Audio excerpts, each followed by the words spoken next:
எல்லாருக்கும் நமஸ்காரம். நான் நாமகிரி சௌந்தரராஜன். நம்ம நாராயணியம் படித்தோம் இல்லையா, 100 தசகம். அதில் ஒரு 4-5 தசகம் அப்லோட் ஆகலையா, இல்லை அது டெலீட் ஆகிடுச்சான்னு எனக்கு தெரியல. அது ஒரு சகோதரி ஜெயஸ்ரீன்னு ஒரு சகோதரி கேட்டிருக்காங்க, அதை மட்டும் படித்து சொல்லுங்கள், நான் அது கோர்வையாக பண்ணி வச்சுக்கிறேன்னுட்டு. அவங்களுக்காக அது நான் படிக்கிறேன். 9வது தசகம் டெய்லி ஒன்று படிச்சுட்டு அப்லோட் பண்ணுறேன். அதை பார்த்துக்கங்க. 9வது தசகம். கிருஷ்ணா. உலகத்தின் தோற்றம். அந்த பிரம்மதேவர் தங்களுடைய தொப்புளினின்றும் உண்டான தாமரை மலரிலிருந்து கொண்டு கடலில் இந்த தாமரை எங்கு தோன்றியது என்று சிந்தித்தும் அறியாதவராய் அதை கண்டறிய ஆவல் கொண்டு திசைதோறும் தன் முகத்தை திருப்புகையில் மலர்ந்த தாமரை போன்ற 8 கண்களையுடைய 4 முகங்களை அடைந்தார். பெருங்கடலில் அசைகின்ற அந்த ஒரே தாமரை பூவை மட்டும் கண்டு அதற்கு இருப்பிடமான தங்களது திருமேனியை காணாமல் அந்த பெரிய தாமரை மலரின் நடுவில் துணைவனில்லாது தனித்திருக்கும் நான் தான் யார், இந்த தாமரை மலர் தான் எங்கிருந்து தோன்றியது என்று சிந்திக்கலானார். சிறந்த பக்திமானான அந்த பிரம்மதேவர் அந்த தாமரை மலருக்கு எங்கோ ஒரு உற்பத்தி ஸ்நானம் இருந்தே ஆக வேண்டும் என்று தீர்மானம் செய்து தனது யோக பலத்தாலும் ஞானத்தாலும் தாமரை தண்டின் வழியே கீழே இறங்கினார். எனினும் உள்ளத்தை பெரிதும் கவர்வதான தங்கள் திருமேனியை காணவில்லை.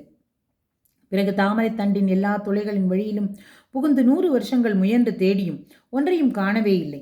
திரும்பி வந்து தாமரை மலரின் நடுவில் சுகமாக அமர்ந்து மனதை ஒரு நிலையில் நிறுத்தி தங்கள் அருள் ஒன்றையே நாடி சமாதி நிலையை மேற்கொண்டார்.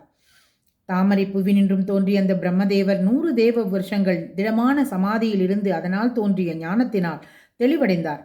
இதற்கு முன் காணாத வியக்கத்தக்க தங்களது திருமேனி ஆதிசேஷன் மேல் இருக்க உட்கண்ணால் கண்டார். அதனால் மிக்க மகிழ்ச்சி கொண்டார். ஹே ஈசா, குருவாயிரப்பா, தலையின் முன்புறம் அணியும் கிரீடத்தாலும் தலையின் பின்புறம் அணியும் மகுடத்தாலும் விளங்குகின்றதும் வளைகள் முத்து மாலைகள் தோல் வளைகள் இவற்றால் அலங்கரிக்கப்பட்டதும் ரத்தினங்கள் பதித்த மேகலை அணிந்தும் அழகாக உட்படுத்தப்பட்ட பீதாம்பரத்துடன் கூடியதும் காயாம்பு வண்ணமுடையதும் கழுத்திலே ஒளிரும் கௌஸ்துவம் போன்ற என்ற மணியை உடையதும் பிரம்மதேவருக்கு காட்டி அருளியதுமான தங்களுடைய அந்த திருமேனியை நான் தியானிக்கிறேன். ஸ்ரீபதியான ஸ்ரீ குருவாயிரப்பா, தங்களுடைய அளவற்ற பெருமைகளை எல்லா வேதங்களும் வர்ணிக்கின்றன. சம்சார துக்கங்களை களைகின்ற ஹே ஹரே, தாங்கள் மேன்மை பெற்று விளங்க வேண்டும். நான் செய்த பாக்கியமே தங்களை கண்ணால் காணப்பெற்றேன். உலகங்களை படைக்கும் திறமையை எனக்கு விரைவில் அருள வேண்டுகிறேன். இவ்வாறு பிரம்மாவினால் வேண்டிக் கொள்ளப்பட்ட அனைத்து கல்யாண குணங்களையும் உடைய தாங்கள் என்னை காத்தருள வேண்டும். பிரம்மதேவரே, உலகங்களையும் படைப்பதில் குறைவற்ற திறமையை அடைவாயாக. எனது அருளையும் பெற்றுக்கொள். மறுபடியும் தவம் புரிவாயாக. அனைத்தையும் நிறைவேற்றி கொடுத்ததற்கரிய தீவிரமான பக்தி உனக்கு உண்டாகட்டும் என்று கூறி பிரம்மதேவரை மகிழ்ச்சி அடையச் செய்தீர்கள். பிறகு அந்த பிரம்மதேவர் தேவர்களுக்குரிய 100 ஆண்டுகள் தவம் புரிந்தார்.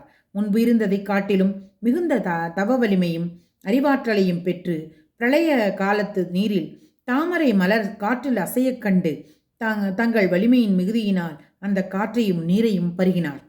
ஹே குருவாயிரப்பா, பிரம்மதேவர் தங்கள் அருளினால் அந்த தாமரை பூவை கொண்டே உலகங்களையும் படைத்து அதில் உயிர்களையும் படைக்கத் தொடங்கினார். அத்தகைய அருளோடு கூடிய தாங்கள் கருணை மிகுந்த தங்கள் கடைக்கண்களால் என்னை விரைவில் காத்தருள வேண்டும். கிருஷ்ணார்ப்பணமஸ்து. டெய்லி ஒன்று படித்து சொல்கிறேன் சிஸ்டர்.